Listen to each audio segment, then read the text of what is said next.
नमस्कार साथियों। आज हम जिस टॉपिक की चर्चा करने जा रहे हैं वो टॉपिक आपके लिए बहुत ज्यादा इंपॉर्टेंट है। जी हाँ, अगर आप यूपीएससी की तैयारी कर रहे हैं तो ये टॉपिक आपके लिए बहुत ज्यादा इंपॉर्टेंट है। सिर्फ प्री के लिए नहीं, मेंस के लिए भी बहुत ज्यादा इंपॉर्टेंट है। अगर आप 2015 का पेपर उठाकर देखेंगे, आप 2018 का पेपर उठाकर देखेंगे, 2022 का पेपर उठा के देखेंगे, 23 का पेपर उठा के देखेंगे या 24 का यूपीएससी का, और सिर्फ प्री की बात नहीं कर रहा, मैं बात मेंस की भी कर रहा हूं, तो आप ये पाएंगे कि हर वर्ष यहां से एक क्वेश्चन आपको बनता हुआ मिल रहा है।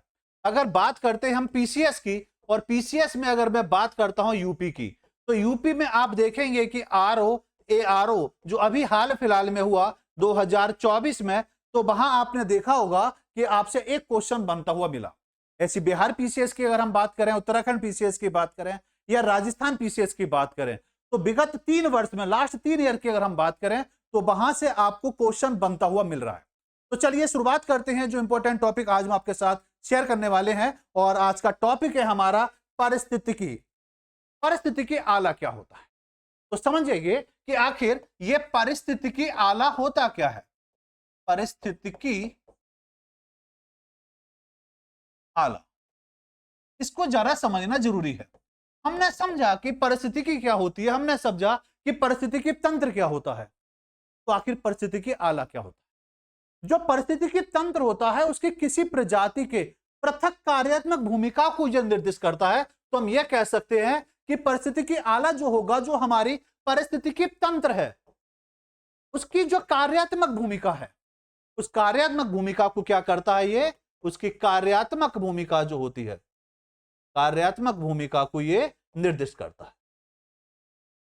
दोस्तों, जो कार्यात्मक भूमिका होती है उसमें शब्द आया कि आला।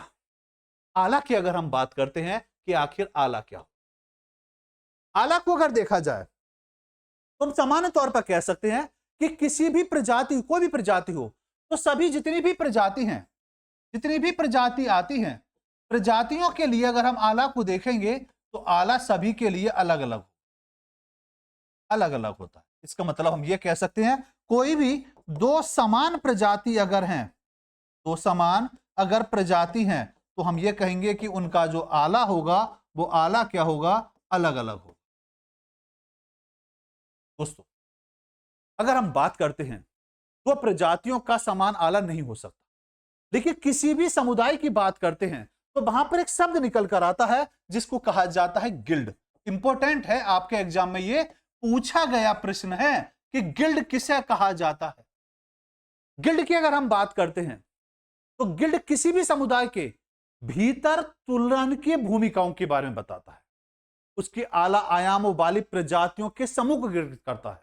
तो हम पूर्ण तरीके से कह सकते हैं कि कोई भी समुदाय के भीतरी जो तुलनीय भूमिका होती है, कोई भी प्रजाति है उसकी जो तुलनीय भूमिका है, उसकी जो तुलनीय भूमिका होगी, साथ में हम ये कहेंगे कि आला आयामों वाली जो प्रजाति है, तो जो प्रजातियां हैं, क्योंकि प्रजातियों की अगर हम बात कर रहे हैं तो मैंने अभी आपको बताया कोई भी दो प्रजाति होंगी, उनके आला समान नहीं होंगे। उनका जो समूह बनेगा, उनका जो समूह बनेगा, उस समूह को हम कहेंगे कि वो समूह क्या कहलाएगा, गिल्ड कहलाएगा।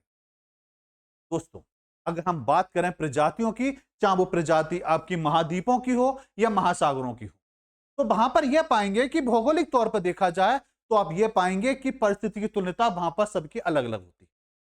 दोस्तों, बात आती है कि आला के प्रकार कितने होते हैं, तो यहां पर अगर हम आते हैं तो अगला टॉपिक है हमारा आला के प्रकार। आला के प्रकार कितने होते हैं, यहां पर आप पाएंगे कि आला के प्रकार की अगर हम बात करते हैं तो आला के प्रकार होते हैं हमारे 4। तो पहली बात आई कि सर आला के प्रकार कितने होते हैं, तो हमने कहा आला के प्रकार होते हैं 4, और उसमें सबसे पहली बात आती है कि पहला कौन सा है। पहले की बात करेंगे तो वो कहलाएगा पर्यावरणीय आला या पर्याप्त आला। पर्यावरणीय आला, पर्यावरणीय आला की अगर हम बात करते हैं तो यह क्या होता है, किसी विशिष्ट स्थान और भौतिक वातावरण जहां प्रजातियां निवास करती हैं, तो कोई भौतिक वातावरण हो और वहां पर एक प्रजाति निवास करती हो, एक प्रजाति जहां निवास करती हो, उसको हम कहेंगे कि वो क्या कहलाएगा, पर्यावरणीय आला के अंतर्गत है। जबकि दूसरे की बात करेंगे तो वो बनेगा हमारा खाद्य आला। कि खाद्य आला क्या हो? खाद्य आला की अगर हम बात करते हैं तो एक प्रजाति के द्वारा उपभोग में की जाने वाली आहार संबंधी जितनी भी प्राथमिकताएं भोजन के प्रकार के रूप में मिलती हैं, उनको खाद्य आला के तौर पर जाना जाता है। तीसरी होती है हमारी प्रजनन आला। प्रजनन आला दोस्तों, प्रजनन आला की अगर हम बात करते हैं तो हम ये कह सकते हैं कि कोई भी प्रजाति की अगर देखा जाए प्रजनन संबंधी जो योजनाएं होती हैं और उसके व्यवहार, जिसकी प्रजनन की मौसम और तरीकों को भी मूल तौर पर सम्मिलित अगर कर लिया जाए तो उसको हम कहेंगे कि वो क्या कहलाएगा? प्रजनन आला के अंतर्गत आए। दोस्तों बात आती है कि चौथा कौन सा होगा, और यह बड़ा इंपॉर्टेंट है चौथा पॉइंट जो आपके आला के प्रकार के अंतर्गत आता है, जिसको भौतिक और रासायनिक आला कहा जाता है। भौतिक एवं रासायनिक आला के तौर पर जाना जाता है। रासायनिक आला के तौर पर जाना जाता है। भौतिक और रासायनिक आला की अगर हम बात करते हैं तो भौतिक रासायनिक आला की अगर बात करेंगे तो परिस्थितिकी तंत्र की जो प्रजातियां सहन कर सकती हैं या उनके फलने फूलने के लिए उपयुक्त होती है, ऐसी परिस्थितियों को हम बोल सकते हैं भौतिक और रासायनिक आला। जैसे हम हैं तो मनुष्य को परिस्थितियों के अनुकूल हर जगह के मनुष्य के अगर अफ्रीका से कंपेयर करेंगे एशिया को, तो आप यह पाएंगे कि अफ्रीका वाला व्यक्ति एशिया में आकर सहज महसूस नहीं करेगा, लेकिन एशिया वाला अफ्रीका में जाएगा तो वो भी सहज महसूस नहीं कर पाएगा, क्योंकि सबकी परिस्थितियां अलग अलग है। जी बात करी जाए कि जीवों के संवरण की बात करी जाए तो आला का एक महत्वपूर्ण भूमिका यहां पर निकल कर आती है। दोस्तों बात आती है कि आवास बनाम आला किसको कहा जाएगा, क्योंकि हमने पढ़ा आला के प्रकार होते हैं 4। यहां पर एक पॉइंट निकल कर आया कि आखिर आवास बनाम आला के आधार पर इनको डिवाइड किया जाए कि आवास किसको कहा जाए और आला किसे कहा जाए। और यह बड़ा इंपॉर्टेंट है, हम एक तरफ लिख लेते हैं आवास और दूसरी तरफ लिख लेते हैं आला। इनको और थोड़ा समझेंगे। पहले आवास बनाम आला की बात करें तो प्रकृतियों में अगर हम बात करें तो विभिन्न प्रजातियां समान आवास में रहती हैं। बड़ा इंपॉर्टेंट बात है ये, इस बात को जरा नोट करेंगे पहले कि सबसे पहले बात आई कि प्रकृति में विभिन्न प्रजातियां समान आवास में रहती हैं परंतु कार्य अलग अलग करती हैं। जैसे हम सब एक ही प्रजाति के तौर पर देखें तो एक समाज में जरूर रह रहे हैं, एक जगह रह रहे हैं, लेकिन हमारे कार्य क्या हैं? अलग अलग। अगर यहां पर हम तोड़ते हैं तो पहला आता है प्राकृतिक आवास। प्राकृतिक आवास के तौर पर या प्राकृतिक वास के आधार पर हम इनको जान सकते हैं। सबसे पहले बात आती है आखिर ये प्राकृतिक वास होता क्या है, आवास होता क्या है? तो हम ये कहेंगे कि जीवों का जो घर होगा, जीवों का जो घर होता है उसको हम कह सकते हैं प्राकृतिक वास या प्राकृतिक आवास। एक आवास में कोई आला नहीं होती, है विशेष रूप से एक आवास में कई प्रकार के आला मूल तौर पर बन सकते हैं। तो जो आवास होगा, ये इंपॉर्टेंट बात है कि जो आवास होगा, यहां पर क्वेश्चन बनाइए, एप्टीट्यूड क्वेश्चन भी बनेगा आपसे और फैक्ट भी पूछा जा सकता है कि एक आवास में कितने आला होंगे, तो साफ साफ बताएंगे कि एक आवास में कई आला हो सकते हैं, कई आला हो सकते हैं। इस बात को ध्यान से समझें। दूसरा, आवास जो है विभिन्न प्रजातियों को संयोग कर रखती है और आवास में विभिन्न पर्यावरणीय परिवर्तन होते हुए दिखाई देते हैं। आवास में हम यह कह सकते हैं कि आप अपने आसपास अगर देखेंगे तो यहां पर पाएंगे कि पर्यावरणीय परिवर्तन, पर्यावरणीय परिवर्तन इसमें आपको होते हुए मिलेंगे। दोस्तों एक प्रजाति अपना आवास नहीं बदलती है, बड़ा इंपॉर्टेंट है। आप किसी भी जानवर को ले लीजिए या विशेष जानवर को लाकर, मान लीजिए अभी चीते आए मान लीजिए यूरोप से, उनको विशेष तौर पर एमपी में ही क्यों रखा गया? क्योंकि एमपी की जो परिस्थिति है, मौसम है, वो वहां के अनुकूल मैच कर रहा है, इसलिए चीतों को वहां रखा गया। आपने देखा होगा मोती जी चीते लेकर आए थे, क्योंकि वहां वो आवास तो बदला लेकिन उनका अनुकूल वातावरण मूल तौर पर वही बनाए रखा। उनको अगर चाहते तो उत्तराखंड लाके छोड़ा जा सकता था, आपका महाराष्ट्र में छोड़ा जा सकता था, लेकिन ऐसा नहीं कहा गया। इसलिए विशेष बात को ध्यान रखेंगे, एक प्रजाति अपना आवास नहीं बदल सकती, जिस माहौल में वो ढल रही है, जिस मौसम में वो ढल रही है, वैसे ही रहेगी।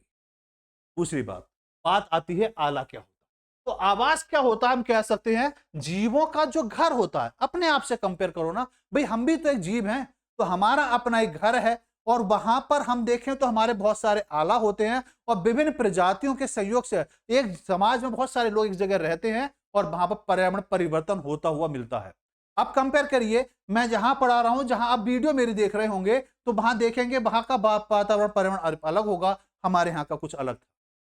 इसी तरह अगर हम बात करते हैं आला की, तो आला पर हम देखेंगे कि आवास तो होता है जीवों का घर, जबकि आला होता है जीवों की भूमिका। जीवों की भूमिका, कि जीवों की भूमिका क्या होती है, इस भूमिका को हम कुछ पॉइंटों के बेस पर समझ सकते हैं। एक आवास का एक पारिस्थितिकीय अवयव है जो किसी जीव की कार्य प्रणाली के द्वारा परिसीमित होता है। आला में अवयव नहीं होते, जबकि आवास में कई आला हो सकते हैं।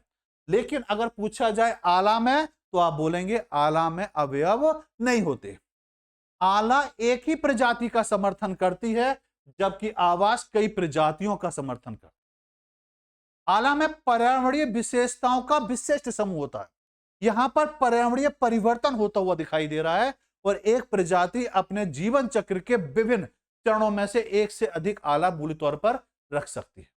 दोस्तों, जब बात हम आवास की कर ही रहे हैं, तो जरा समझते हैं कि वास्तव में आवास क्या है। तो हमने समझा जीवों का जो घर होता है उसको हम कह सकते हैं कि वो हिस्सा भाई हमारा आवास हो। इस बात पर ध्यान केंद्रित करता है। आवास की अगर हम बात करें तो आवास मूल तौर पर इस बात पर ध्यान हमारा केंद्रित करेगा कि जीवों को किस प्रकार वो प्रभावित करता है। जबकि आला की बात करें तो आवास को क्या कह सकते हैं, आवास को हम कहेंगे कि पर्यावरण जीवों को किस प्रकार प्रभावित कर रहा है। आवास क्या हो गया कि पर्यावरण जीवों को किस प्रकार प्रभावित कर रहा है, प्रभावित कर रहा है। ये तो आवास हो गया। जबकि आला की बात करेंगे तो जीव पर्यावरण को कैसे प्रभावित कर रहा है। जीव पर्यावरण को कैसे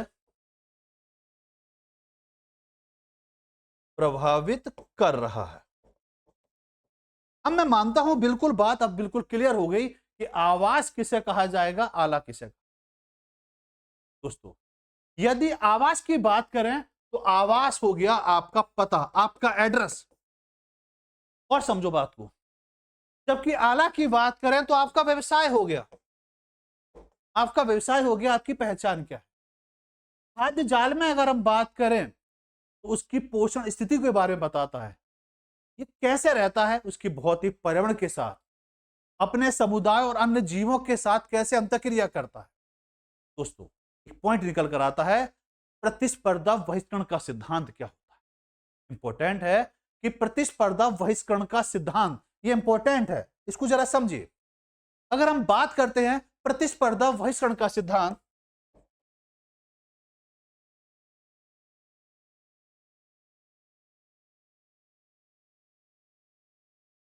यह सिद्धांत क्या कहता है। यह सिद्धांत यह कहता है कि एक दूसरे से प्रजातियों में कई कारण, दो प्रजातियां समान रूप से नहीं रहती हैं। मान लेते हैं एक दूसरे के कंपेयर करा जाए, दो प्रजातियां हैं, तो दो प्रजातियां एक ही स्थान पर नहीं रह सकती। क्यों? तब रहेंगी जब उनमें से कोई एक विस्थापित हो जाए। तो आपने देखा होगा हमारे आसपास का भी समाज, तो दो प्रजातियां एक साथ एक जगह नहीं रहती, वो अलग अलग रहती, विवादों की वजह से, बहुत सारी परिस्थितियों के आधार पर। हम ये कह सकते हैं कि दो प्रजातियां एक ही स्थान पर नहीं रहेंगी, वो उनके अलग अलग, जब जब तक उनमें से कोई एक विस्थापित नहीं होगी। एक विस्थापित हो जाएगी तो दूसरा स्वतः ही अपने आप रहना शुरू कर देगी। दोस्तों, बात आती है कि मूल तौर पर हम देखें तो बात आती है कि मूल तौर पर इसको ग्राफ के आधार पर हम समझें, जो हमने समझा था कि आखिर आला क्या होता है, आवास क्या होता है। तो उसको अगर हम देखेंगे तो हम ये कह सकते हैं कि एक मूल तौर पर आला, एक आला है, कई सारे आला को मिलाकर क्या कहा जा सकता है, आवास, और बहुत सारे आवास को मिलाकर हम क्या कह सकते हैं, पर्यावरण। और ज्यादा क्लियर हो गया कि इनको मूल तौर पर इस आधार पर भी डिफाइन किया जा सकता है। दोस्तों, बात आती है कि आसन परिस्थितिकी तंत्र की अगर हम बात करें, आसन परिस्थिति तंत्र की अगर हम बात करेंगे तो इसमें मध्यवर्ती स्थिति को प्रदर्शित करने के कारण यह तनाव का दह क्षेत्र बन जाता है। यहां पर अगर आप देखेंगे तो पाएंगे मूल तौर पर कि यह जो हिस्सा बनकर आता है, इसकी अगर हम बात करते हैं तो यहां पर आप पाएंगे कि प्राकृतिक परिस्थितिकी तंत्र की तुलना में अगर देखें तो उत्पादकता कहीं भी हो सकता है, एक से अधिक हो सकता है, क्योंकि परिस्थितिकी तंत्र में निकटवर्ती परिस्थिति तंत्रों की तुलना में प्रजातियों की संख्या अधिक पाई जाती है। बात को दोबारा समझें कि प्राकृतिक परिस्थितिकी तंत्रों की तुलना में देखा जाए तो आप यह कहेंगे कि जो उत्पादकता है, उत्पादकता, ये उत्पादकता है और ये क्या होंगे, अधिक होंगे। जहां पर उत्पादकता अधिक होगा परिस्थितिकी तंत्र में निकटवर्ती परिस्थिति तुलना में देखा जाए तो प्रजातियों की संख्या भी वहां पर क्या पाई जाएगी, प्रजातियों की संख्या भी आप पाएंगे कि संख्या भी वहां पर ज्यादा पाई जाती है। समुदाय संरचना में देखा जाए तो कुछ जीवों की बढ़ी हुई विविधताएं और घनत्व के आधार पर प्रवृत्ति के कारण उसका धार प्रभाव के तौर पर भी देखा जाता है। एक पॉइंट आता है कि किनारे की प्रजाति किसे कहा जाए। क्वेश्चन बनता है कि किनारे की प्रजाति, किनारे की प्रजाति आखिर क्या होती है। किनारे की प्रजाति की अगर हम बात तो वे प्रजाति जो मुख्य रूप से सबसे अधिक मात्रा में देखा जाए इकोटोन में पाई जाती हूं। कहां पाई जाती हूं, इकोटोन। तो जो प्रजातियां इकोटोन में पाई जाती हैं उनको हम कह सकते हैं किनारे की प्रजातियां होती हैं। उदाहरण के तौर पर स्थलीय परिस्थितिकी तंत्र में कोर प्रजातियां, विशेष तौर पर हम पक्षियों को ले सकते हैं, विशेष तौर पर हम पक्षियों को ले सकते हैं। दोस्तों, इकोटोन संकीर्ण की बात करें, जब इकोटोन की बात हो रही है तो बात आएगी इकोटोन संकीर्ण। देखिए, इकोटोन संकीर्ण की अगर हम बात करें तो हम ये कह सकते हैं घास के मैदानों और वनों के बीच का जो क्षेत्र होता है, घास के मैदान प्लस वनों, ये जो बीच का क्षेत्र है वो क्षेत्र क्या कहलाएगा, इकोटोन संकीर्ण कहलाता है, संकीर्ण की। दोस्तों, अगर बात हम समझते हैं दूसरी तौर पर वनों और रेगिस्तानों के बीच में भी ये हो सकता है। दूसरे तौर पर हम देखेंगे तो हम ये कह सकते हैं वनों प्लस रेगिस्तान, इनके बीच का जो क्षेत्र होता है उसको भी हम इकोटोन संकीर्ण के तौर पर देख सकते हैं। एक बात आती है परिस्थिति की प्रवणता क्या, परिस्थिति को बड़ा बेहतर तरीके से लेकर चलना चाह रहे हैं। हमने एक चीज को, हर टॉपिक को लिया है, परिस्थिति क्या होता है, परिस्थिति की तंत्र क्या होता है, परिस्थिति प्रवणता क्या होती है, अब इसको समझे तो आप समझिए कि आखिर परिस्थिति की जो आपकी प्रवणता है उसको क्या कहा जाता है। तो हेडिंग डालेंगे परिस्थितिकी प्रवणता। देखिए, एक निश्चित भौगोलिक श्रेणी के लिए किसी प्रजाति की भौतिक रासायनिक प्रवणता के रूप में इसको हम परिभाषित कर सकते हैं। ये पीएच परिवर्तन, लवणता परिवर्तन, जल घनत्व परिवर्तन और प्रजातियों के संगठन में से एक से दूसरे परिस्थितिक तंत्र में क्रमिक परिवर्तन को लगातार परिवर्तन क्षेत्र पर देखा जा सकता है। इन दोनों के बीच में कोई निश्चित सीमा नहीं होती। उदाहरण के तौर पर रक्त समूह की आवृत्ति के तौर पर देख सकते हैं। आप ऐसे समझिए, परिस्थितिकी प्रवणता का सीधा सीधा मतलब है, अगर हम एशिया की बात करें तो एशिया में आप पाएंगे जनसंख्या की, अगर हम बात करें एशिया की तो एशिया में जो जनसंख्या है, एशिया में जो जनसंख्या है वहां पर आप देखेंगे 8 8 से अधिक, 8 से अधिक रक्त समूह पाए जाते हैं। 8 से अधिक क्या पाए जाते हैं, रक्त समूह वहां पाए जाते हैं। जबकि जैसे जैसे हम पश्चिम की ओर जाएंगे तो ये कम मात्रा में पाए जाएंगे। तो हम ये कह सकते हैं तो एशिया में तो ज्यादा है, देखिए जैसे जैसे हम पूर्व पश्चिम की ओर जाएंगे, पश्चिम में जाने पर यह क्या हो रहा है, कम होता जा रहा है, होता जा रहा है। इस आधार पर हम समझ सकते हैं कि परिस्थिति की प्रवणता जो कहलाएगा मूल तौर पर एक निश्चित भौगोलिक श्रेणी के भीतर किसी प्रजाति की, जैसे एशिया है तो एशिया का विशेष क्षेत्र हो गया, भौगोलिक श्रेणी का भाग आ गया, यहां की प्रजाति की भौतिक रासायनिक प्रवणता के आधार पर उनको जो परिभाषित किया जाएगा उनको हम परिस्थिति की प्रवणता के आधार पर देख सकते हैं। दोस्तों बात आती है इकोटोन बनाम परिस्थिति की प्रवणता को समझना बड़ा जरूरी है कि यहां पर दो शब्द निकल कर आए। एक शब्द आया परिस्थिति की प्रवणता, इसको कंपेयर करने के लिए आपसे पूछा जाता है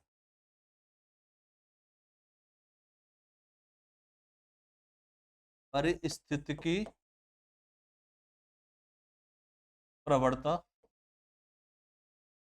दूसरा एक टॉपिक और बनता है जिसको इकोटोन बोला जाता है, इकोटोन। इनका कंपेयर जानना बहुत जरूरी है। देखिए एक निश्चित भौगोलिक श्रेणी के लिए किसी प्रजाति की भौतिक रासायनिक प्रवणता को परिस्थिति की प्रवणता कहा जाता है, जो हाल फिलहाल में मैंने भी आपको बताया। जबकि इकोटोन की बात करें तो दो बायोम के बीच का वह क्षेत्र, संकीर्ण क्षेत्र, जहां निर्धारित करने वाले जीवन का अस्तित्व होता है। तो यहां पर बात को समझेंगे बायोम। जो बायोम है इसकी चर्चा हमने पिछली क्लास में करी, तो जो दो बायोम होंगे, दो बायोमों की बात करें उनके बीच के वह संक्रमण क्षेत्र जहां निर्धारित करने वाले जीवन का अस्तित्व मिलेगा, उसको इकोटोन के आधार पर जाना जाए।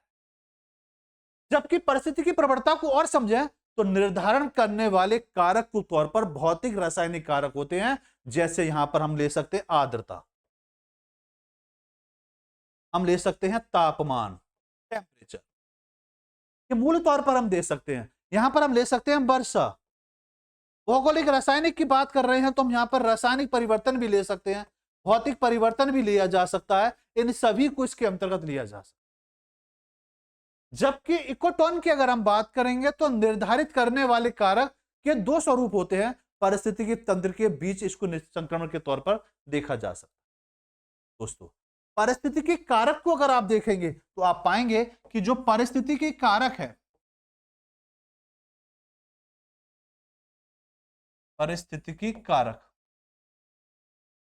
कि आखिर परिस्थितिकी कारक, परिस्थितिकी कारक को हम दो भागों में समझ सकते हैं, जिसकी चर्चा अब हम देखें तो पिछली क्लास में हमने करी भी थी, जिसको हम दो तरीकों से देखेंगे, अजैविक कारक,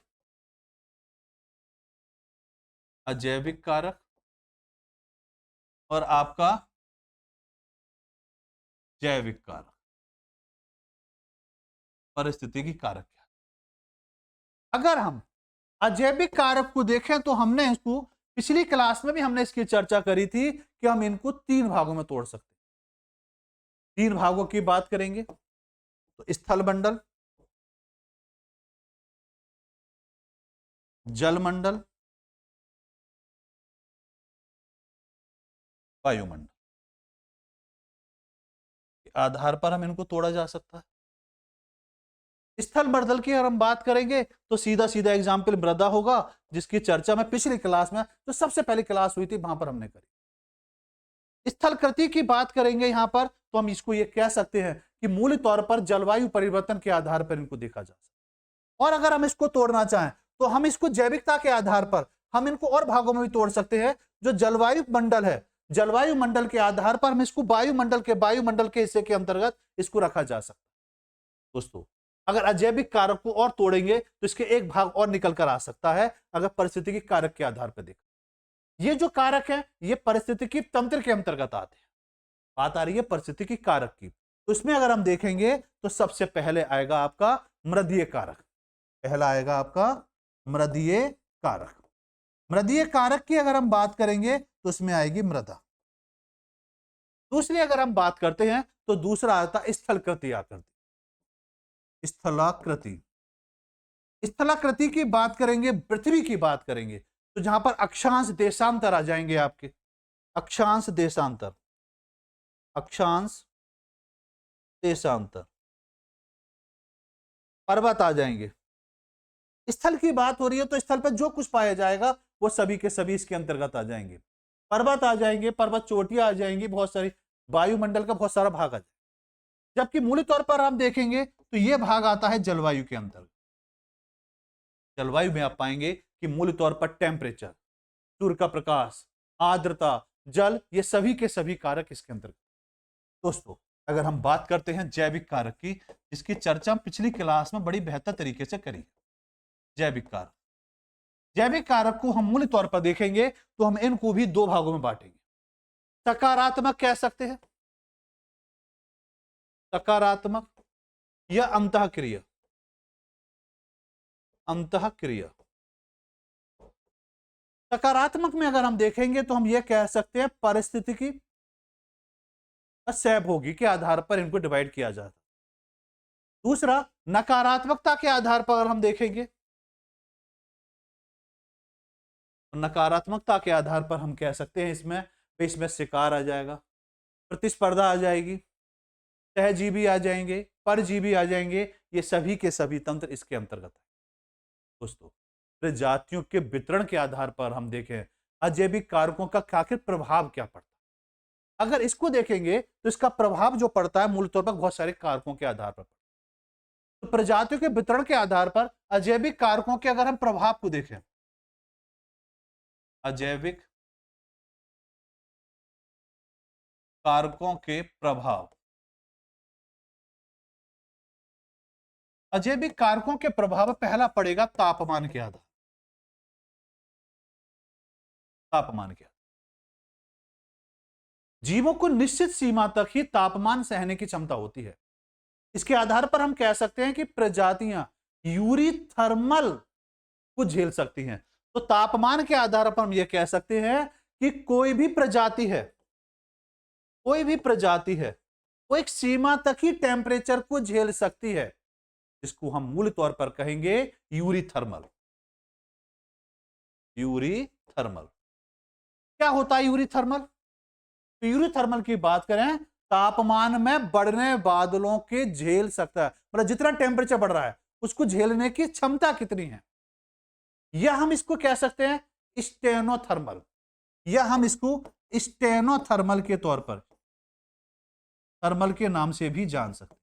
स्टेनोथर्मल का मतलब संकीर्ण तापमान सीमा सहन करने वाली जो कैपेसिटी होती है उसको कह सकते हैं। उदाहरण के तौर पर जैसे प्रजातियां हैं, पृथक जाति प्रजातियों की बात कर जिसमें गाय आ जाएगी, मनुष्य आ जाएगा, भेड़ बंदर, ये सभी के सभी इसके अंतर्गत। बात आती है तनुतापी प्रजातियों की, अगर हम बात करें तो एक क्वेश्चन आपसे पूछा जा सकता है कि आखिर बताइए कि तनुतापी प्रजाति किसे कहा जाता है? तनुतापी प्रजातियां, तनुतापी प्रजातियां किसे कहा जाता है? तो तनुतापी प्रजातियों की बात करेंगे तो एग्जाम्पल होगा सील, सबसे सटीक एग्जाम्पल है, बहुत ज्यादा पूछा जाता है। सैल्मन इसका एग्जाम्पल होगा। सैल्मन में अगर आप देखेंगे तो ये एक प्रकार की मछली होती है। ये एग्जाम में पूछा गया कि सैल्मन क्या है, तो ये एक प्रकार की मछली होती है, इसको याद रखेंगे। ये एप्टीट्यूड क्वेश्चन आपसे एनवायरनमेंट में पूछा गया है। जितने भी सरीसृप हैं वो सभी के सभी इसके अंतर्गत आएंगे। दोस्तों, अगर हम बात करते हैं भौगोलिक वितरण की, अगर हम बात करें, बात आती है कि भौगोलिक वितरण क्या होता है।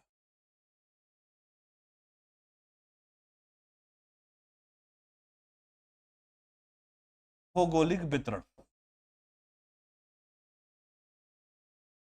भौगोलिक वितरण के आधार पर देखें तो तापमान सहनशीलता के द्वारा इसको प्रभावित किया जाता है। तापमान में विविधता के तीव्र जीवों की प्रतिक्रियाओं के दैहिक और व्यवहारात्मक दोनों प्रकार से यह हो सकती है। समतापी उष्ण रक्त जीव की बात करें, जिसमें अपने मेटाबॉलिज्म के द्वारा उत्तम ऊष्मा का उपयोग करके अपेक्षाकृत उच्च शारीरिक तापमान यहां बनाया जा सकता है, वहां पर इसको रखते हैं।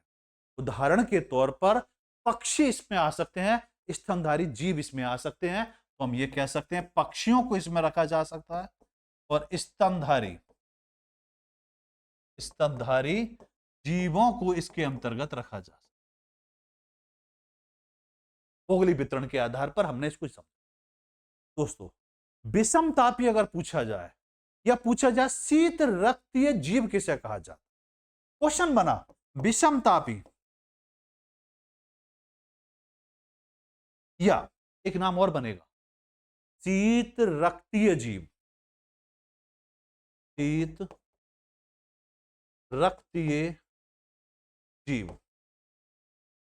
इसकी अगर हम बात करते हैं तो यहां पर कह सकते हैं अपने शारीरिक तापमान को परिवेशीय तापमान के द्वारा नियंत्रित कर लेते हैं, जैसा मौसम हो वैसे ढल लेते हैं। जैसे एग्जाम्पल इसमें हो जाएंगे कीड़े, एग्जाम्पल हो जाएगा इसमें कीड़े, इसमें एग्जाम्पल हो जाएगा सरीसृप,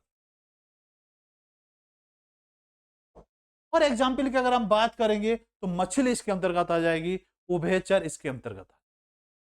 दोस्तों, बात आती है आखिर कि मूल तौर पर अगर हम देखें तो अगला मुद्दा आता है हमारा जल। जल के आधार पर अगर हम इनको देखेंगे, जल के आधार पर हम कह सकते हैं कि जल उपलब्धता की अगर हम बात करें तो जैव अनुकूलन और पौधों को यह मूल तौर पर प्रभावित करता है। उदाहरण के तौर पर हम ले सकते हैं कि सभी पौधों में शुष्क जलवायु और रेगिस्तानी बायोम में जीवित रहने के लिए अनुकूलित नहीं होते।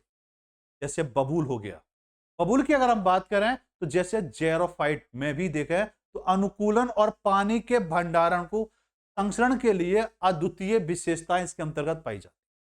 जल की गुणवत्ता की अगर हम बात करें तो लवणता और रासायनिक संगठन और प्रजातियों के वितरण को प्रभावित करता है। उदाहरण के तौर पर हम ले सकते हैं लवण मृदधोमी या लवण पौधे जैसे मैग्रो वनस्पति जो समुद्र के किनारे पाई जाती। मैग्रो वनस्पति इसका सबसे सटीक एग्जाम्पल। दोस्तों, एक प्रकार का अनाज भी इसके अंतर्गत है, हरित शैवाल इसके अंतर्गत आ जाएगा। एट्रीफ्लेक्स इत्यादि पौधे उच्च लवणीय वातावरण में अनुकूल करने में भी मूल तौर पर सक्षम होते हैं। सरीसृपों की अगर हम बात करें तो सरीसृपों में जल को संरक्षित करने के बहुत सारे अनुकूल होते हैं यहाँ, जैसे उच्च सांद्रता। वो क्या करते हैं, मूत्र और शुष्क मल उत्पन्न करने वाले जिसमें अमूल्य नमी को नष्ट किए बिना भी शारीरिक अपशिष्ट को निकालकर बाहर कर देते। दोस्तों, दूसरी अगर हम बात करते हैं तो दूसरा पॉइंट आता है हमारा प्रकाश।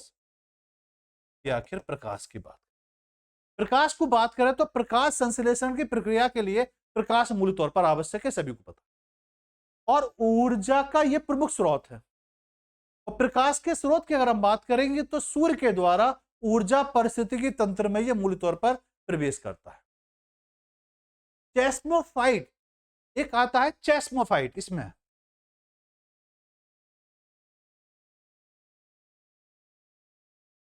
चेस्मोफाइट की अगर हम बात करते हैं तो चट्टानी दरारों पर उगने वाले पौधों को यहां पर कहा जाएगा। तो चट्टान जो होती है, चट्टानों पर उगने वाले, चट्टानों पर उगने वाले जो पौधे होते हैं तुलनात्मक रूप से कम अवधि के लिए होते हैं, कम तीव्रता प्रकाशित से अनाच्छादित होते हैं, इनमें प्रकाश तो ज्यादा नहीं पड़ता। जीव अपने सुदृढ़ीकरण और गतिविधियों के लिए प्रकाश संकेतों का उपयोग करते हैं, जैसे खाद्य संसाधनों का खोजना, प्रजनन का प्रयोग करना या प्रवास का निवास करना। प्रकाश की व्यवस्था के आधार पर समुद्री निम्न क्षेत्रों के आधार पर भी इसको विभाजित किया जा सकता है, जैसे प्रकाशीय क्षेत्र और अप्रकाशीय क्षेत्र। अगर हम बात करते हैं तो अगली विशेषता आती है मिट्टी की विशेषता। मिट्टी की विशेषता, मिट्टी की विशेषता की बात करें तो मिट्टी की विशेषताएं अधिकांशतः मूल चट्टानों पर निर्भर करती। तो ये मूल चट्टानों पर निर्भर करती है। मृदा विभिन्न जैविक और अजैविक पदार्थों का संयोजक है और विभिन्न सामग्रियों के साथ साथ मृदा की जल धारण क्षमता, उर्वरता और खनिजों की उपस्थिति को परिवर्तित करती है। यदि मृदा अम्लीय है तो मरुस्थलीय हो सकता है और पौधों के प्राकृतिक आवास को यह नष्ट कर सकता है। दोस्तों, अगर हम बात करें कि धारण क्षमता की बात करते हैं सीमित कारक की बात करते हैं, तो पॉइंट आता है धारण क्षमता।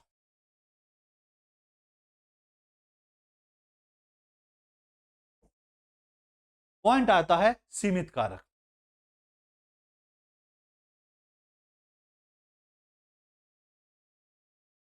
इसको अगर हम समझें तो अधिकांश जनसंख्या का आकार जिसका एक पारिस्थितिकी तंत्र समर्थन कर सकता है उसको धारण क्षमता कहते हैं।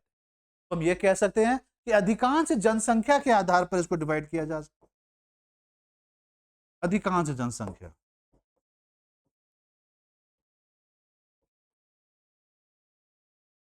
जिसका पारिस्थितिकी तंत्र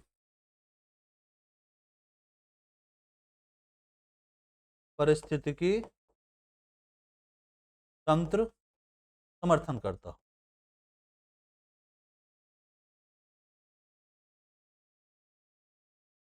उसको धारण क्षमता या बहन क्षमता भी कहते हैं। यह सीमित कारकों के द्वारा प्रभावित होता है। इसका देखा जाए तो यह किसके द्वारा प्रभावित होता है? प्रभावित होता इनके द्वारा, सीमित कारकों के, जो अजैविक और जैविक इत्यादि हो सकते, साथ ही यह उपरोक्त उपलब्धों को भी प्रभावित करता है। जीवों को अपना अस्तित्व बनाए रखने के लिए संसाधनों की आवश्यकता होती है जो प्राकृतिक रूप से सीमित होते हैं। इसलिए इन संसाधनों को सीमित कारक ही कहा जाता है। क्योंकि सीमित कारक की अगर हम बात करें, हम जिन संसाधनों का प्रयोग कर रहे हैं वो क्या सीमित हैं, इसलिए सतत विकास पर ज्यादा काम किया जाए। सतत प्रकाश मतलब ऐसा विकास जिसका हम दोहन करें, आने वाली पीढ़ी भी कर सके। तो इंपॉर्टेंट आया कि सीमित कारक की अगर हम बात करेंगे तो ऐसे संसाधन जो धीरे धीरे समाप्त हो रहे हैं क्योंकि इन संसाधनों की कमी होती चली।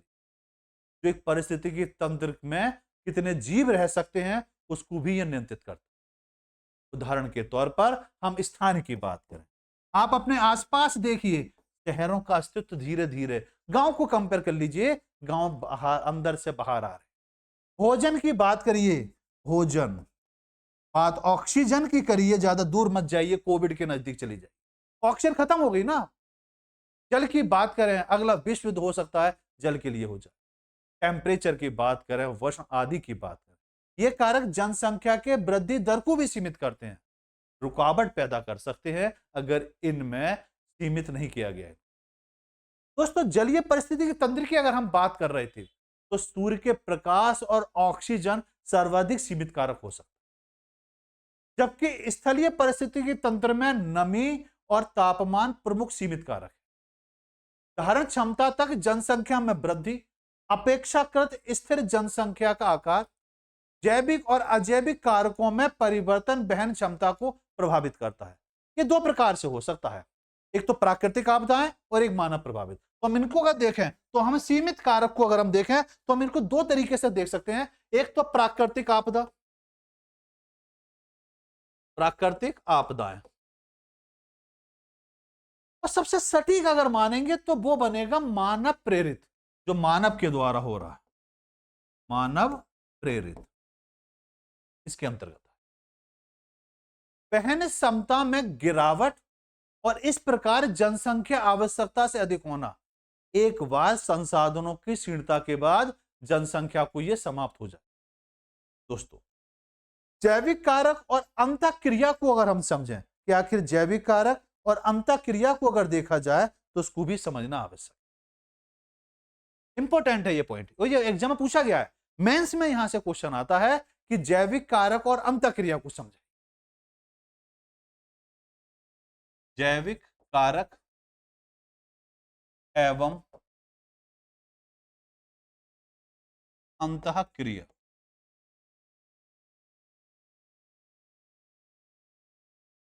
परिस्थिति की अंतःक्रिया की अगर हम बात करें, सबसे पहले बात आती है परिस्थिति की अंतःक्रिया।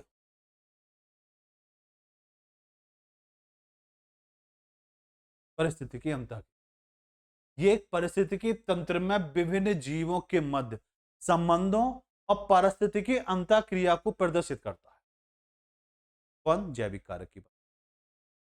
जिसकी परिस्थितिकी समुदायों की ओर बात करी जाए, गतिविधियों की बात की जाए, संरचना निर्माण में भी महत्वपूर्ण भूमिका निभाती है। एक ही प्रजाति के विभिन्न सदस्यों के बीच परिस्थितिकी अंतःक्रिया अंतः विशिष्ट अंतःक्रिया कहलाती। इंपॉर्टेंट बात है कि एक ही प्रजाति के विभिन्न समुदायों के बीच, तो यहां बात को जरा समझेंगे, एक ही प्रजाति के विभिन्न सदस्यों के बीच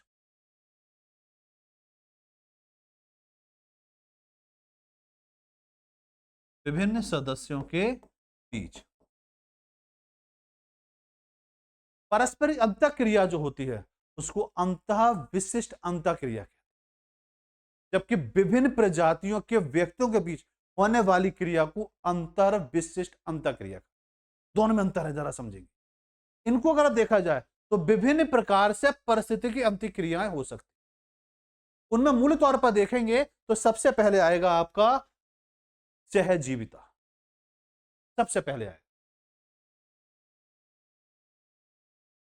सहजीविता। सहजीविता की बात करें तो इसका प्रभाव एक प्रजाति को नुकसान पहुंचाता है या बाधित करता है, जबकि दूसरी प्रजाति पर इसका कोई प्रभाव नहीं पड़ता। उदाहरण के तौर पर ब्रेड गोल्ड को ले सकते हैं। दूसरा देखेंगे तो आएगा प्राकृतिक शिकार। दूसरा आएगा प्राकृतिक शिकार। प्राकृतिक शिकार, प्राकृतिक शिकार की अगर हम बात करें तो इसका प्रभाव एक प्रजाति को लाभ होता है जबकि दूसरी प्रजाति को हानि होती है। तो यहां पर ध्यान रखेंगे, एक प्रजाति है, एक प्रजाति को तो लाभ हो रहा है और दूसरी प्रजाति जो है उसको लॉस हो रहा है। अगर हम बात करते हैं तीसरी की, अगर हम बात करते हैं तो अगला आता है हमारा प्रतिस्पर्धा। और प्रतिस्पर्धा की हम बात कर चुके हैं कि दो प्रजातियां एक साथ एक जगह नहीं रह सकती, उनमें से एक प्रजाति को प्रस्थापित होना ही पड़ेगा। बात की जाए तो अगला पॉइंट आता है हमारा सहभोजिता। सहभोजिता को अगर हम देखेंगे, चौथा पॉइंट आता है सहभोजिता।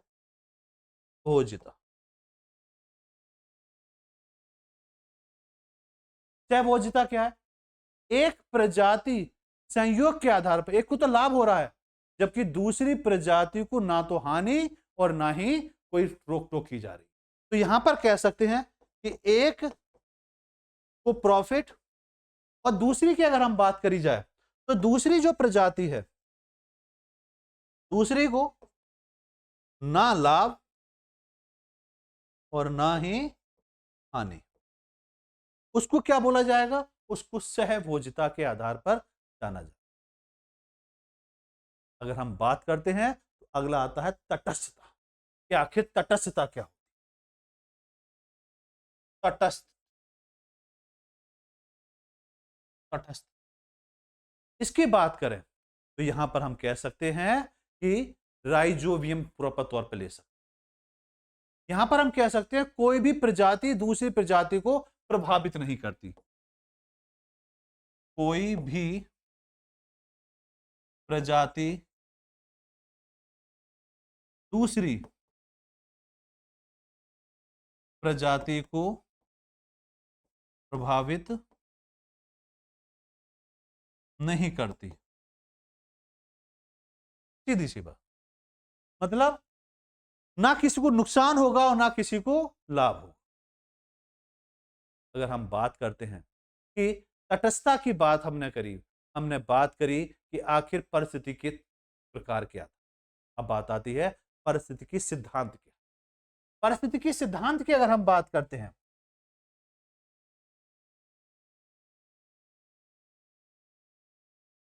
परिस्थितिकी सिद्धांत। परिस्थितिकी सिद्धांत यह बताता है, इसको हम अनुकूलन के आधार पर समझ सकते हैं। अनुकूलन के आधार पर हम समझेंगे तो परिस्थिति के आयाम को समझना जरूरी है।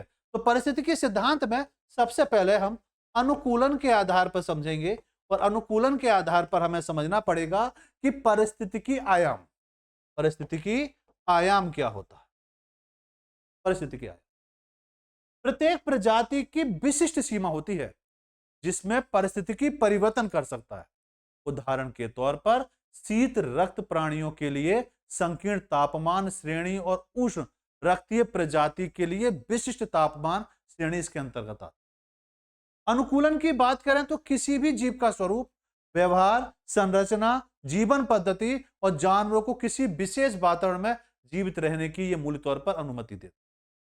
अनुकूलन के अगर हम प्रकार की बात करते हैं, अनुकूलन के प्रकार की बात करेंगे तो हम इसको समझेंगे पहला अकौरी की संरचना के आधार पर, संरचनात्मकता के आधार पर, संरचनात्मकता के आधार। यहां पर अगर हम देखेंगे तो शारीरिक भौतिक रूप में परिवर्तन होगा। भाई संरचना के आधार पर हो रहा है तो किसके आधार पर? शारीरिक, शारीरिक तौर पर। भौतिक रूप में परिवर्तन होता है, जैसे रेगिस्तान में रहने वाले पैनल लोमड़ी के कान की बात करें, वहां देखेंगे तो वहां पर शरीर में ऊष्मा विकिरण को बाहर निकालने के लिए, शरीर को ठंडा रखने में यह मूल तौर पर मदद करता है। ठंड जलवायु में रहने वाले जीवों में देखा जाए तो सामान्यतः छोटे पंजे और कान होते हैं जो कम से कम उजागर हो सेहत क्षेत्र में, जो गर्मी को नुकसान होने से, गर्मी में परेशान होने से बचाते। संरचनात्मक अनुकूलन के प्रॉपर तौर पर उदाहरण देखेंगे तो ये अपने बाल को देखें। इसकी बात कर रहा हूं मैं बात कर रहा हूं मूल तौर पर जो रेगिस्तान में पाए जाते हैं, एलन के नियम की बात की, जो अपने बाल को शरीर में कुछ परिवर्तन के द्वारा अपने चारों ओर के पर्यावरण में बेहतर जीवन जी सकता है। जिसके उदाहरण के तौर पर आप केवन वाइपर को ले सकते हैं। केवन वाइपर, केवन वाइपर इसका सबसे सटीक उदाहरण, जो एक सांपों की प्रजाति है, जो एक सांप की प्रजाति के अंतर्गत आता है। गिरगिट इसके अंतर्गत आ जाएगा, आर्कटिक लोमड़ी इसके अंतर्गत। दूसरा होगा शारीरिक,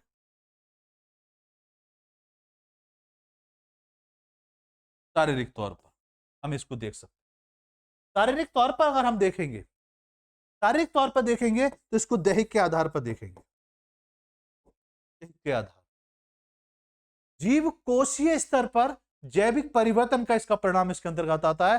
जैसे विषैले जानवर अपने शरीर को, अपने शिकार को पकड़ने के लिए, स्वयं को बचाने के लिए जहर को उत्पन्न करते हैं। हाइपरथर्मोफाइल पूछा जाता है। हाइपरथर्मोफाइल जो अनुकूलन के प्रकार के अंतर्गत आता है। तो हाइपरथर्मोफाइल की बात करें,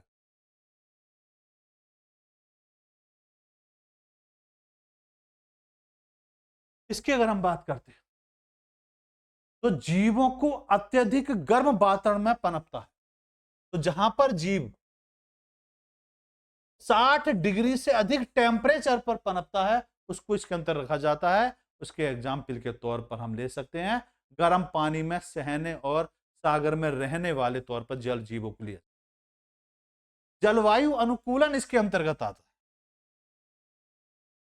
जलवायु अनुकूलन इसके अंतर्गत, परिवेश में होने वाले परिवर्तन के कारण होने वाली छोटी छोटी समस्याओं के समाधान स्वरूप एक ही जीव के शरीर से कम होने वाले छोटे छोटे परिवर्तन को जलवायु अनुकूलन कहते हैं।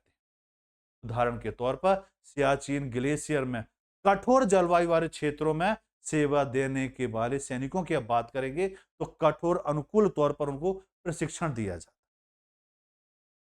बात आती है व्यवहारिकता की, बात आती है व्यवहारिक की अगर हम बात करेंगे तो पर्यावरणीय उत्तेजनाएं, उद्दीपनों के आधार पर अनुकूलन व्यवहार को प्रमाणित किया जा सकता है। दोस्तों अगर हम बात करते हैं प्रवासन की अगर हम बात करेंगे, प्रवासन, ये आखिर प्रवासन क्या होता है? तो प्रवासन को अगर हम देखें तो हम ये कह सकते हैं कि प्रवासन मूल तौर पर जो होगा वो आपका क्या कहलाए। देखो, प्रवासन को अगर हम देखें तो इसमें एक क्षेत्र क्षेत्र जहां पर अत्यधिक तौर पर देखा जाए तो जानवरों की लंबी दूरी या कम दूरी का आवागमन सम्मिलित हो और तनावपूर्ण अवधि समाप्त होने वाली वापस वापस लौट जाए, मतलब प्रवासन आना जाना क्या हो प्रॉपर तरीके से जहां पर आ सके। जैसे शीत ऋतु में साइबेरियन क्रेन का केवल राष्ट्रीय अभ्यारण्य में प्रवास के आधार पर इनके विशेष तौर पर, जैसे खरगोश, जैसे आप मतलब पक्षी को ले लीजिए कोई, जैसे मैंने एग्जाम्पल आपको लिया राष्ट्रीय अभ्यारण्य, तो प्रवासन एक क्षेत्र होता है, तनावग्रस्त क्षेत्र के तौर पर हम इसको ले सकते हैं। दूसरा होता है शीत निष्क्रियता, शीत निष्क्रियता। शीत निष्क्रियता की अगर हम बात करेंगे तो हृदय की गति को धीमी करके ऊर्जा बचाने और अधिक खाए बिना शीत ऋतु में रहने की तकनीक जो होती है वो शीत निष्क्रियता। उदाहरण के तौर पर चमगादड़, चमगादड़ इसका सटीक एग्जाम्पल। भालू इसका एग्जाम्पल आ जाएगा, चूहा इसका एग्जाम्पल आ जाएगा, गिलगिट इसका एग्जाम्पल। अगला है ग्रीष्म निष्क्रियता, ग्रीष्म निष्क्रियता। ग्रीष्म निष्क्रियता की बात करें तो जानवरों की निष्क्रियता की अवस्था में जो शीत निष्क्रियता के समान है और जो सर्दियों की अपेक्षा गर्मियों में होती है। विशेष तौर पर निष्क्रियता और कम चपायचे गतिविधियों के आधार पर हम इनको रख सकते हैं। उदाहरण के लिए जलीय जीव में घोंघा ले सकते हैं। एग्जाम्पल क्या हो सकता है? एग्जाम्पल हमारा घोंघा हो सकता है। मछली इसका एग्जाम्पल हो जाएगा, मछली इसका एग्जाम्पल। पौधे के अनुकूलन की बात करें तो रेगिस्तान में पाए जाने वाले पौधों को जीरोफाइट कहा जाता है। आपके एग्जाम में अक्सर पूछा जाता है कि जीरोफाइट्स क्या है। जीरोफाइट,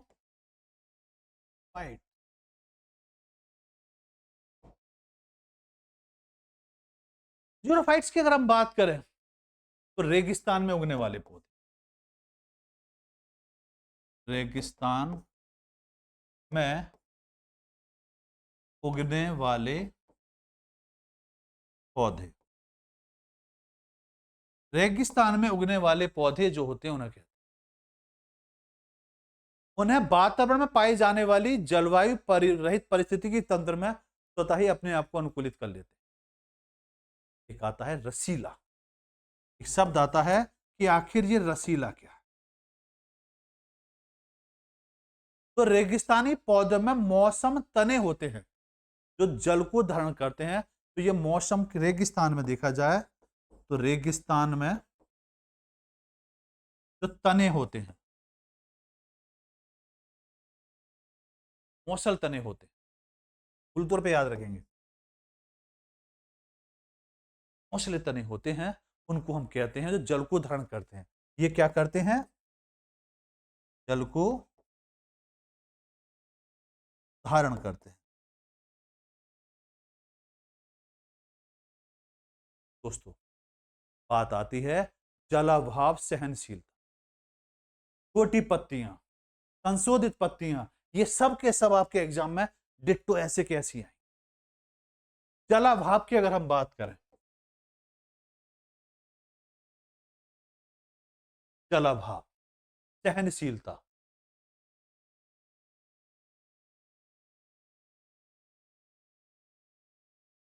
जलाभाव सहनशील, तो रेगिस्तानी पौधों की जड़ों में जो गहरी होती हैं, तो रेगिस्तान पौधे जिनकी जड़ें जड़ें जो कैसी होती हैं? गहरी होती हैं।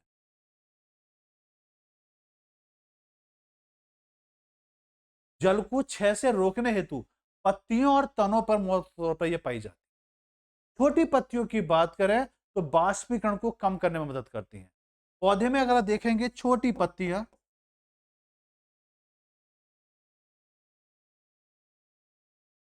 छोटी पत्तियां मूल तौर पर आप पाएंगे कि वो रेगिस्तान में देखें छोटी पत्तियां बाष्पीकरण को कम करती हैं, बाष्पीकरण को कम करती हैं। कहां करती हैं? रेगिस्तान। दूसरा आता है संशोधित पत्ती।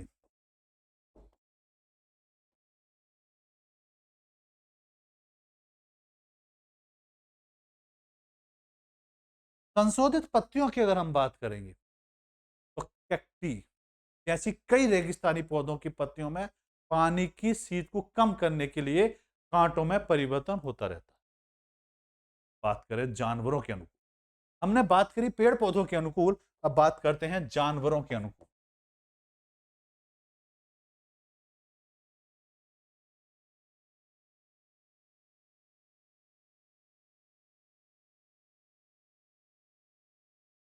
रेगिस्तान में पाए जाने वाले जंतु जैसे कंगारू, चूहे कभी जल नहीं पाते। तो यहां पर मूल तौर पर एग्जाम्पल ले सकते हैं। रेगिस्तान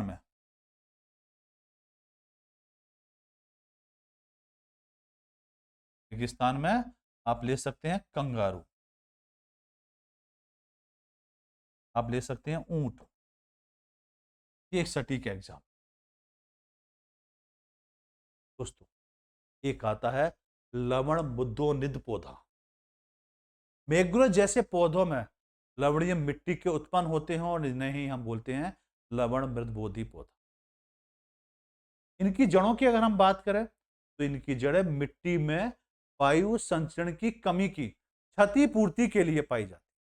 सामान्यतः जड़ों के अतिरिक्त कीचड़ युक्त या गीली गीली रेतीली मिट्टी जो होती है प्रभावित करती है।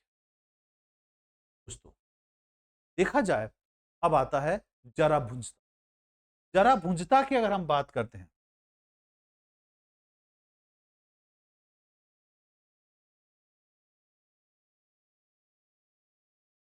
जरा भुंजता की बात करेंगे तो यह अंकुरण की विधि होती। पूछा जाता है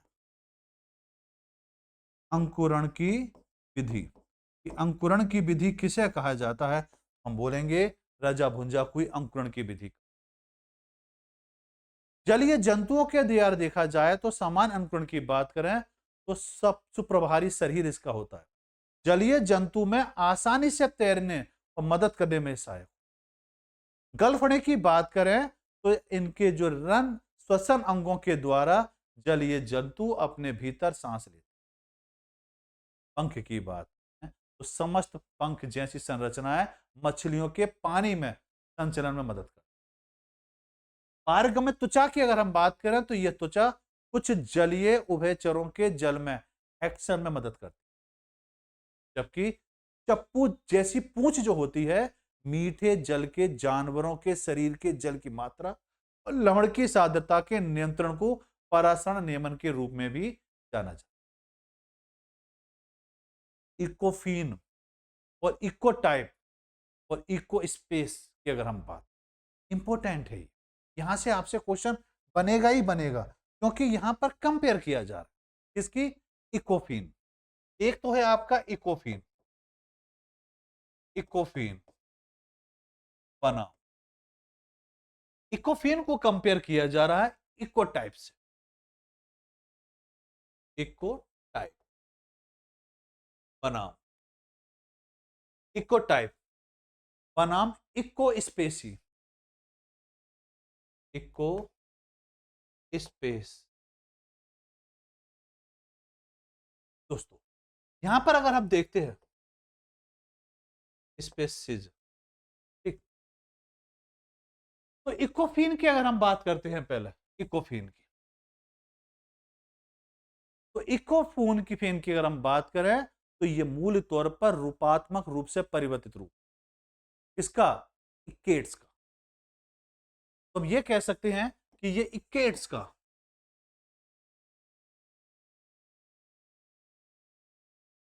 रूपांतरित रूप है।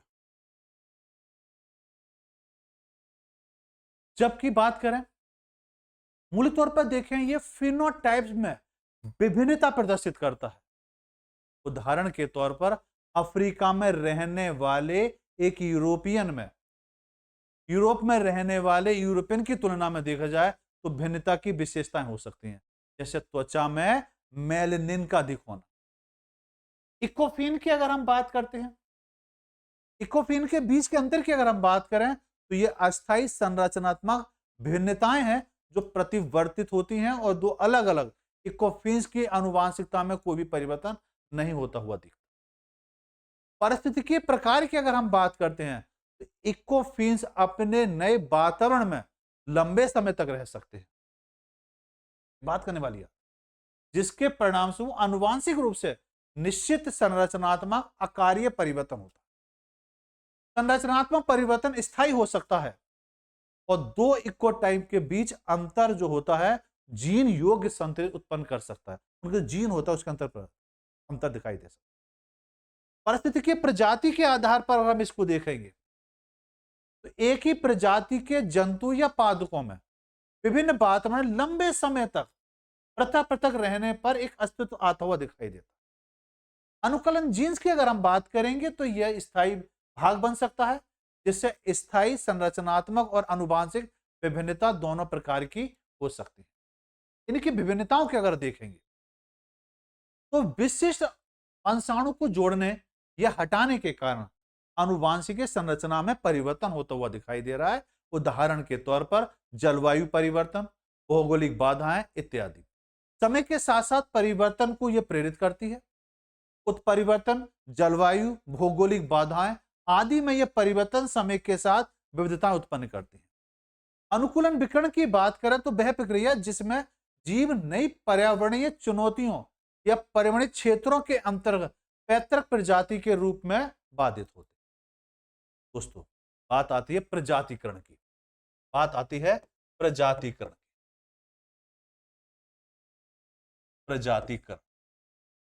प्रजातिकरण की अगर हम बात करेंगे तो नवीन प्रजातियों के निर्माण की प्रक्रिया, नवीन जितनी भी नवीन प्रजातियां हैं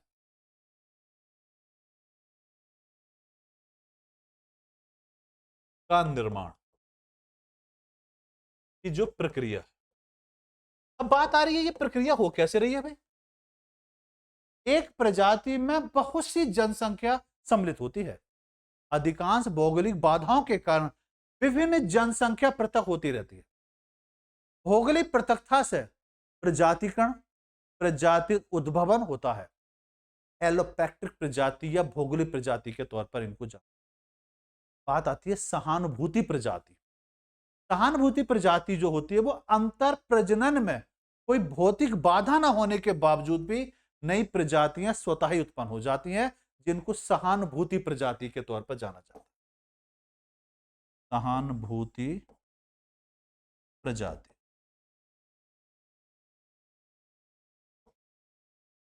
और अंतर प्रजनन में कोई भौतिक बाधा न होने के बावजूद भी नई प्रजातियां स्वतः ही उत्पन्न हो जाती। उत्परिवर्तन का कारण क्या है? डीएनए प्राकृतिक रूप में त्रुटि के परिणाम स्वरूप आनुवांशिक पदार्थ या जनन द्रव्य में बात करें तो परिवर्तन होने से नवीन जीन्स उत्पन्न हो जाते।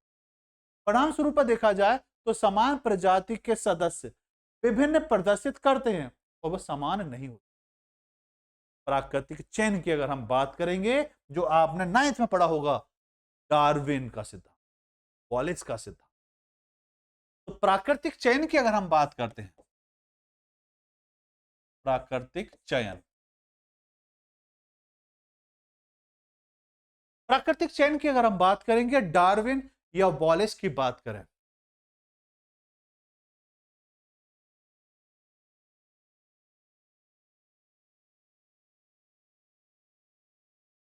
के द्वारा प्रस्थापित वह प्रक्रिया जिसके द्वारा प्रजातियां अपने पर्यावरण के अनुकूल होती हैं। एक विकासवादी शक्ति जो विविधताओं में से चुनाव करती है, अर्थात ऐसे जीन्स को जो जीव को जीवित रहने या प्रजनन आयु वर्ग में जाने और अपनी संतति को उपयुक्त अनुकूल प्रदान करने में श्रेष्ठ अवसर प्रदान करते हैं। दोस्तों, बात आती है जीन के प्रकाश की कि उसका विकास कैसे किया जाए। विकास की अगर हम बात करते हैं, विकास की अगर हम बात करेंगे तो वह प्रक्रिया जिसमें जीवित जीव या जीनोम में परिवर्तन के माध्यम से समय के साथ साथ क्या हो, परिवर्तन, समय के साथ साथ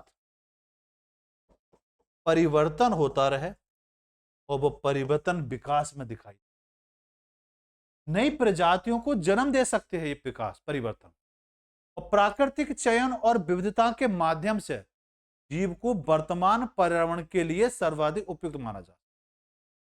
विकास के सिद्धांत की अगर हम बात करेंगे, इसका मैं अगर सिद्धांत ले लेता हूं तो इसका सिद्धांत हम पाएंगे 18 के आसपास, 1859 के आसपास यह सिद्धांत निकल कर, चार्ल्स डार्विन ने यह सिद्धांत, तो यह सिद्धांत किसके द्वारा दिया गया, चार्ल्स डार्विन और अल्फ्रेड वॉलिस के द्वारा।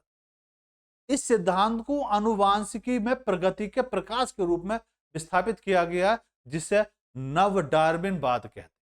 इसको एक नाम दिया गया, जो सिद्धांत दिया गया, और इसे सिद्धांत का नाम दिया गया नव डार्विनवाद, नव डार्विनवाद का। यह सिद्धांत कब आया, 1859 में इस सिद्धांत को विस्थापित तौर पर जाना गया। दोस्तों, अब बात आती है विलुप्तता की। विलुप्तता के आधार पर अगर हम देखेंगे तो हम पाएंगे कि विलुप्तता के आधार पर मूल तौर पर हम कह सकते हैं, यहां पर देखिए विलुप्तता का प्रमाण साफ साफ दिखाई दे रहा है। पर्यावरणीय परिवर्तन और जैविक प्रतिस्पर्धा या बदलते पर्यावरण का सामना करने में पर्याप्त तेजी से विकसित होने में असमर्थता के कारण पृथ्वी में कई प्रजाति पूर्णतः विलुप्त होती हुई दिखाई दे रही। पहले देखिए हमारे पूर्वज ये थे और धीरे धीरे देख रहे हैं चेंजिंग होती हुई दिखाई दे रही। वर्तमान के परिप्रेक्ष्य में अगर हम देखेंगे तो मानव प्रेरित तौर पर देखा जाए तो छठा चरण, देखिए ये चरण है, ये छठा चरण की बात कर रहा हूं मैं, ये चरण बाद हमने इनको डिवाइड किया है, और यहां पर आप चरण देखेंगे, पहला चरण, दूसरा चरण, तीसरा चरण, चौथा चरण, पांचवा चरण, छठा चरण। तो यहां पर देखेंगे कि जो वर्तमान है, वर्तमान चरण की अगर हम बात करेंगे तो मूल तौर पर हम कह सकते हैं होमो सैपियंस। मानव प्रेरित के छठे चरण की अगर हम बात करेंगे, इसकी बात करेंगे छठे चरण की अगर हम बात करते हैं, हम ये पाएंगे कि छठा चरण जो है वो अब विलुप्त होने के कगार पर। यह मानव जाति द्वारा प्राकृतिक संसाधनों के अत्यधिक दोहन, दुरुपयोग और प्राकृतिक आवासों के विघटन के नुकसान, परिस्थिति तंत्र के विनाश और प्रदूषण और वैश्विक जलवायु परिवर्तन के कारण बढ़ता जा रहा है। तो यह आज हमारा टॉपिक था जिस पर हमने आपके साथ विस्तार से चर्चा करी। मैं आशा करूंगा बेहतर के लिए लगा होगा। और आज के लिए आपका प्रश्न है जो हमने पढ़ा कि निम्नलिखित कथनों पर विचार कीजिए कि एक आवास में कोई निकेत होते हैं, कई निकेत होते हैं। हमने चर्चा करी थी ना कि आवास और आला, तो वहीं से क्वेश्चन लिया गया है। आवास के द्वारा हमें किसी प्रजाति के पारिस्थितिकी तंत्र में स्थान का पता चलता है। तो मैंने कुछ बताया था कि आवास किसे कहा जाता है, आला किसे कहा जाता है, एड्रेस हो सकता है, आपका व्यवसाय हो सकता है। तो उपरोक्त में से कौन सा सही है, पहला सही है, दूसरा सही है, ना एक सही है ना दूसरा सही है। एक क्वेश्चन और है आपके लिए, निम्नलिखित कथनों पर विचार कीजिए, पर्यावरण जैविक और अजैविक घटकों का सम्मिश्रण होता है, पर्यावरण के ये घटक सदैव स्थिर रहते हैं। उपरोक्त में से कौन सा कथन सत्य है, केवल एक, केवल दो, ना केवल एक दो, दोनों सही है, ना एक सही है ना दो। और एक मेंस का क्वेश्चन आपके लिए दिया जा रहा है, इसको लिख के दिखाएंगे कि पर्यावरण उसके घटकों और उसके संबंधों में जागरूकता पर विस्तार से चर्चा कीजिए। तो जल्दी मिलता हूं नई वीडियो के साथ, वहां पर हम लोग चर्चा करेंगे नए टॉपिक के साथ। चलिए, अमित कुमार आपका स्वागत करेगा अगली क्लास में। धन्यवाद।